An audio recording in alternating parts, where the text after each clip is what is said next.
तार साहब, भारत के अंदर बेंगलुरु में पहली ऐसी बोइंग फैसिलिटी खोली गई है अमेरिका के बाहर, जो सबसे बड़ी है। काकड़ साहब गए थे डेवोस में बिजनेस लेने, लेकिन बोइंग चला गया इंडिया में। कोई समझ देखे तो जाती है, जिस तरह हमारे बिजनेस हम इलाके में ढूंढते फिरते हैं, वो इंडिया वाले बिजनेस ले जाते हैं। ये ज्यादती है कि डावोस जो है उसमें जो मोस्ट पॉपुलस कंट्री है इंडिया, इन्वेस्टर्स को अपनी तरफ खींच रहा है और उसमें कहा है कि India goes big at Davos. क्या करें जी, कभी ईरान अटैक कर रहा है तो कभी भारत आके दिखा रहा है, तो कभी अमेरिका डरा रहा है, तो कभी चाइना चपेड़े मार रहा है। हम लोगों की तो सुनती तो क्या, बोलती भी बंद हुई भी इस वक्त। बल्कि मैंने उस पर ट्वीट किया था कि आज अमेरिका भी बिल्कुल इस तरह ही है, उसका दरवाजा खुल चुका है और अवाम के कपड़े उतर रहे हैं, उड़ रहे हैं। तो यहां से सारा बिजनेस तो चला जाएगा दुनिया में। और उसमें सबसे ज्यादा बिजनेस कहां जाएगा, मैं बता रहा हूं आपको। पहले नंबर पे इंडिया, दूसरा नंबर चाइना। चाइना इनके पास फिर भी अभी गुजारा नहीं है। और दूसरा मैं ये बता रहा हूं, चाइना भी स्ट्रगल कर रहा है बिजनेस के लिए।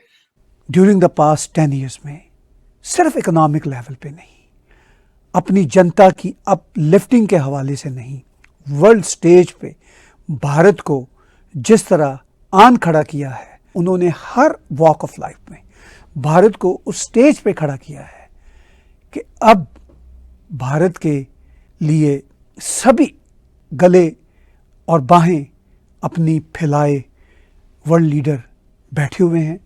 ये तो आप जानते हैं, देखें समिट्स तो इंडिया में इतनी होती है इन्वेस्टमेंट के लिए, पूरी दुनिया की लीडरशिप और इन्वेस्टर्स वहां पे अभी आए हुए थे और मतलब हर महीने ही वहां पे कुछ ना कुछ ऐसा हो रहा था और लोग आए होते हैं।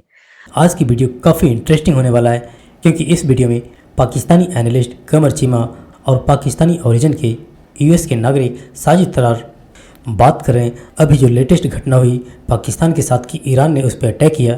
और इस दौरान आपने नोटिस किया होगा, सुना होगा कि ईरान ने पाकिस्तान पर उस समय अटैक किया जिस समय पाकिस्तान के प्राइम मिनिस्टर मिस्टर काकड़ डावोस के इकोनॉमिक फोरम में अटेंड करने गए थे, जहाँ पे उनकी मुलाकात ईरान के विदेश मंत्री के साथ भी हुई थी।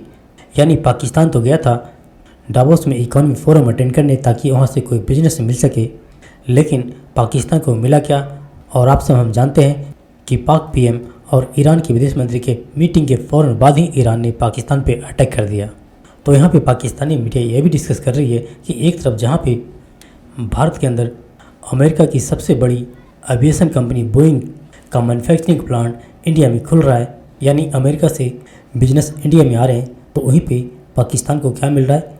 ईरान से मिसाइल अटैक। तो दोस्तों आइए देखते हैं पाकिस्तानी मीडिया की इस लेटेस्ट वीडियो को।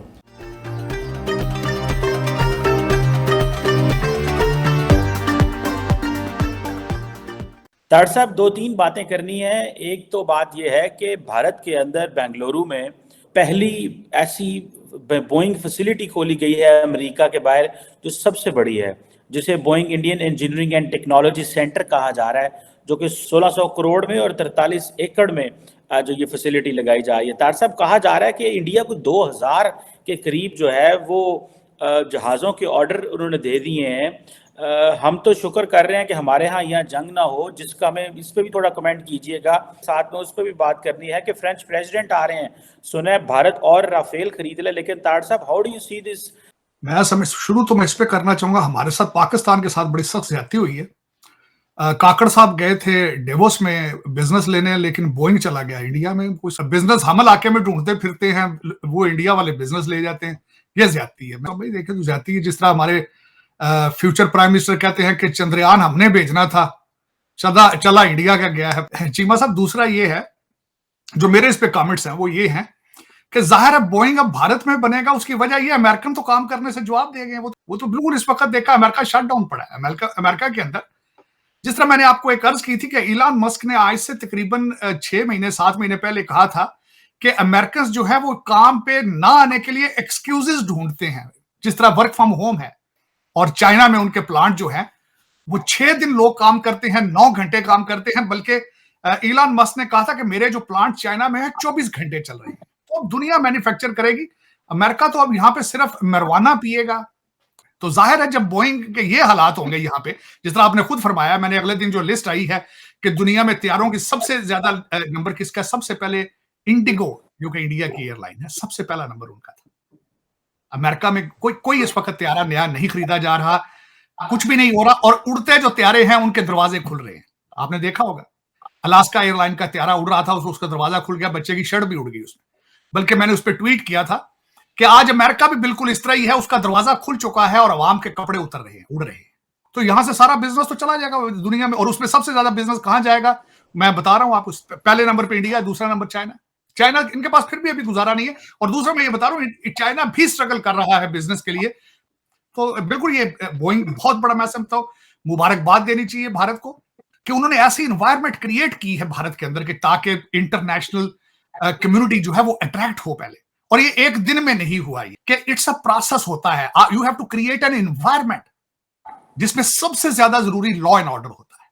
और ये आज से भारत में नहीं हो रहा, पहले भारत ने प्रूव किया था अपने आप को दुनिया की फार्मेसी। इस वक्त मैं जो भी दवाई अमेरिका में लेता हूं उसके ऊपर मेड इन इंडिया लिखा होता है।